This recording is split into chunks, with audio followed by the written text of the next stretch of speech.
যুক্তরাষ্ট্রকে অন্ধকারে রেখেই শুক্রবার ইরানে হামলা চালিয়েছিল ইসরায়েল, এমন তথ্যই জানা যাচ্ছে।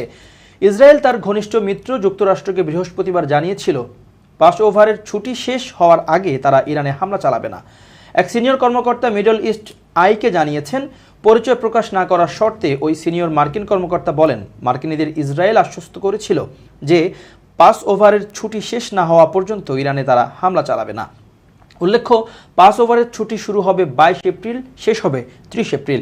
ইরানে ইসরায়েলের হামলাটি ছিল সীমিত পর্যায়ের, সম্ভবত উত্তেজনা আর বাড়তে না দেওয়ার পরিকল্পনা অনুযায়ী তা করা হয়েছিল।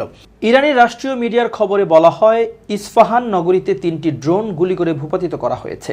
ইরানি সিনিয়র কমান্ডার সিয়াভশ মিহানদোস্ত রাষ্ট্রীয় টিভিকে বলেন, হামলায় কোনো ক্ষতি হয়নি। আন্তর্জাতিক পরমাণু জ্বালানি সংস্থাও জানিয়েছে ইরানের পরমাণু স্থাপনাগুলো অক্ষত রয়েছে। মার্কিন প্রতিরক্ষা মন্ত্রী লয়েড স্টিন মধ্যপ্রাচ্যের উত্তেজনা বাড়া নিয়ে ইসরায়েলি প্রতিরক্ষা মন্ত্রী ইয়োভ গ্যালান্টের সাথে কথা বলার মাত্র কয়েক ঘন্টার মধ্যেই হামলাটি হয়।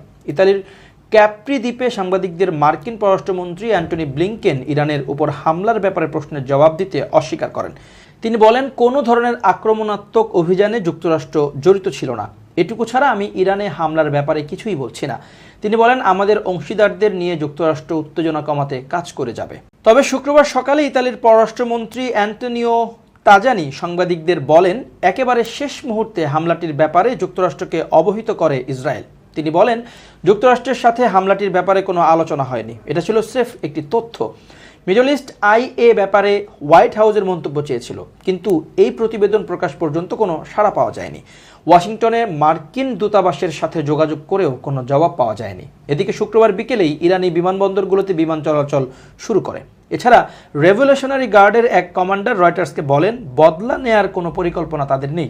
মিহান দোস্ত রাষ্ট্রীয় টিভিকে বলেছেন, তাদের বিমান প্রতিরক্ষা ব্যবস্থা সন্দেহজনক বস্তুকে টার্গেট করেছে।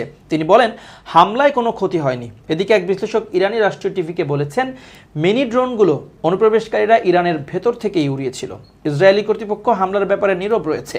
অবশ্য বেশ কয়েকজন রাজনীতিবিদ এবং সাবেক কর্মকর্তা হামলার ব্যাপারে কথা বলেছেন। ইসরায়েলের জাতীয় নিরাপত্তা মন্ত্রী বেন গভির একটি শব্দ টুইট করেছেন, দুর্বল। এই কট্টরপন্থী রাজনীতিবিদ শনিবার রাতে ইরানি হামলার ব্যাপারে কঠোর জবাব দেওয়ার পক্ষে ছিলেন।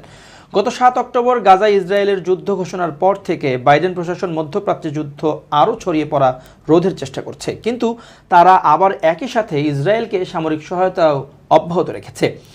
শনিবার রাতে ও রোববার ভোরে ইসরায়েলের 3 শতাধিক ড্রোন, ব্যালিস্টিক ক্ষেপণাস্ত্র ও ক্রুজ ক্ষেপণাস্ত্র নিক্ষেপ করে ইরান। তবে এগুলোর বেশিরভাগই যুক্তরাষ্ট্র, ব্রিটেন, ফ্রান্স ও জর্ডান প্রতিরোধ করে। 1 এপ্রিল দামেস্কে ইরানি কনসুলেটে ইসরায়েলি হামলায় 2 ইরানি কমান্ডার নিহত হওয়ার জবাব এভাবে দেয় ইরান।